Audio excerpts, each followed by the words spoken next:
ৰঞ্জিত বৰা ডাঙৰীয়া আছে, আমি কথা পাতি আছোঁ। অকণমান আপোনাৰ বিষয়ে জানো, কাৰণ ইমান বছৰ ৰাইজৰ মাজত আপুনি পৰিচিত, সামাজিক কাম কৰি আছে। কেনেকৈ কংগ্ৰেছত যোগদান কৰিছিল, কোন চনত কৰিছিল, কেনেকৈ আহিলে, কিয় আকৰ্ষিত হ'ল কংগ্ৰেছৰ প্ৰতি, এইখিনি কথা আপোনাৰ পৰা জানো। মই খুব চমুকে ক'ম। কওক। চাওক, আমি সৰুৰ পৰা য'ত জন্মগ্ৰহণ কৰিছোঁ সেই ভেটিটোৱে হৈছে কংগ্ৰেছ। মোৰ পূৰ্বপুৰুষসকল হওক বা মোৰ জন্ম দিয়া পিতৃ মাতৃসকল, তেওঁলোক কংগ্ৰেছ। কংগ্ৰেছটো এটা কাৰণে আমাৰ গৃহস্থীখনে ভাল পায়, আৰু প্ৰতি গৃহস্থীয়ে চাগে ভাল পায় যে স্বাধীন কৰিছিলে দেশখনক, আৰু প্ৰত্যেকজন নাগৰিকক যে স্বাধীন আকাৰে জীয়াই থাকিবলৈ সুযোগ দিয়া দলটোৱে হৈছে ভাৰতীয় জাতীয় কংগ্ৰেছ দল। গতিকে ময়ো স্বাভিমানী যে এখন দেশৰ স্বাভিমানী দল এটাৰ যেতিয়া এজন কৰ্মী হ'ম, এজন সদস্য হ'ম, নিশ্চয় চাগে মোক নেদেখাজনেও আশীৰ্বাদ কৰিব। কেতিয়া যোগদান কৰিছিলে কংগ্ৰেছ? মই সৰুৰ পৰাইতো মানে ধৰক হেৰিটো থাকেই, প্ৰত্যেক মানুহৰ জেনেটিক এটা থাকেই, কিন্তু মই ফুল্লি এই অৰ্গেনাইজেশ্যনত আহিছোঁ 91ত। 91 আৰু 96ত মই নগাঁৱৰ এক্টিভ মেম্বাৰ বনিছোঁ। তেতিয়া কংগ্ৰেছৰ মানে প্ৰচেছবিলাক বেলেগ আছিলে, এক্টিভ মেম্বাৰজনৰ কিন্তু বহু কমেণ্ট মানে দলে স্বীকৃতি দিয়ে। গতিকে সেই হিচাপে মই দলত অবিৰতভাৱে তিল নাও, আপোনাৰ আজিৰ লগত ইমান সময় যে কথা পাতি আছোঁ, এতিয়ালৈকে মই যিমানে ভয় ভাবুকি আহিছে, মই সিমানেই বেছি জোৰ দিছোঁ কেনেকৈ দলটো আগবঢ়াই নিব পৰা যায়। যোৱাকালিও আপোনালোকে গম পাইছে, টিভিত দেখিছে। দেখিছোঁ। গাড়ী চাড়ী ভাঙিছে, কোনে ভাঙিছে এইবিলাক? চব বিজেপি সমৰ্থক। বিজেপিয়ে কিছুমান গুণ্ডা পুহিছে, সন্ধিয়া হ'লে মদ খুৱাই দিব।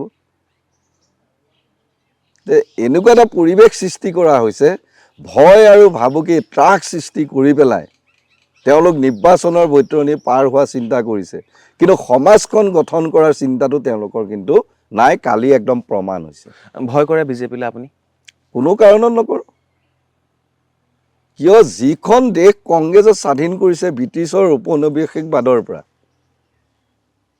যিটো দলে কৰিছে, আৰু সেই বীৰসকলৰ, সেই বীৰ সৈনিকসকলৰ যিটো কংগ্ৰেছ দলৰ পৰা উৎপত্তি হৈছিল, তে সেই দলৰ বেনাৰত মই কাম কৰিবলৈ কিয় ভয় কৰিম? আৰু দলে মোক অধিকাৰ দিছে, সংবিধানে মোক অধিকাৰ দিছে, সংবিধানে অধিকাৰ দিছে। এই গণতন্ত্ৰ এখন দেশত মই আছোঁ এজন চিটিজেন আকাৰে, আৰু নিজৰ চইচ, বাক স্বাধীনতা নিশ্চয় সংবিধানত আছে, বাক স্বাধীনতাৰ কথা। বাক স্বাধীনতা আজিকালি খৰ্ব হোৱা নাইনে? খৰ্ব হৈছে।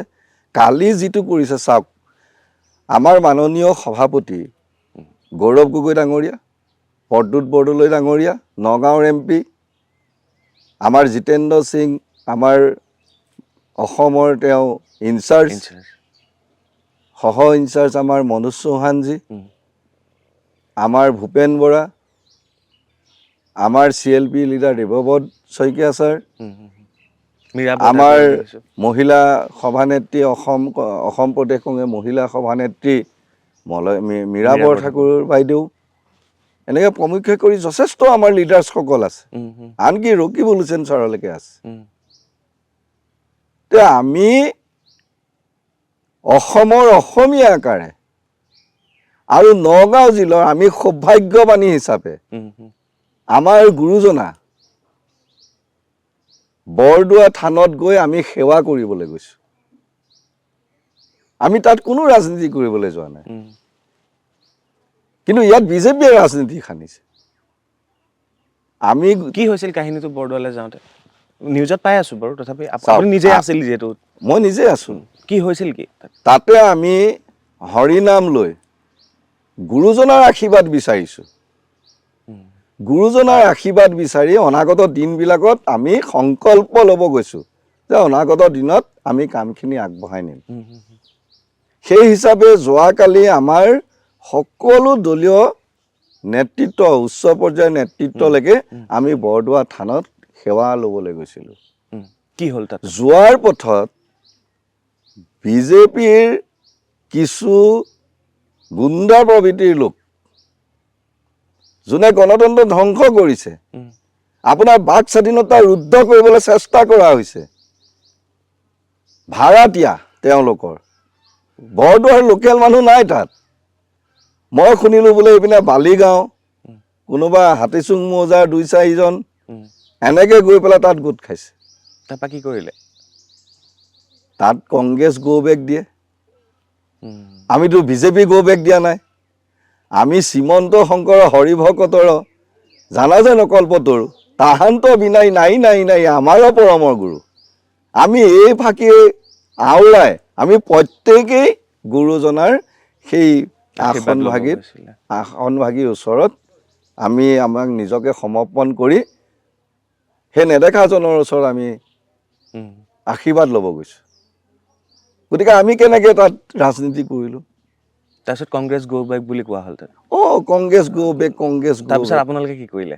আমি আকৌ গুৰুজনাৰ নাম লৈ আমি ঘূৰি আহিছোঁ। একো প্ৰত্যুত্তৰ নিদিলে? আমি একো এইবিলাক কোনো অবাঞ্ছিত কথা। অসমৰ অসমীয়া সমাজখনত এইবিলাক নচলে। গতিকে অসমৰ অসমীয়া নামঘৰ সমাজে, কোনো এক মন্দিৰৰ সমাজে এই কথাবিলাক গুৰুত্ব নিদিয়ে। নিশ্চয়।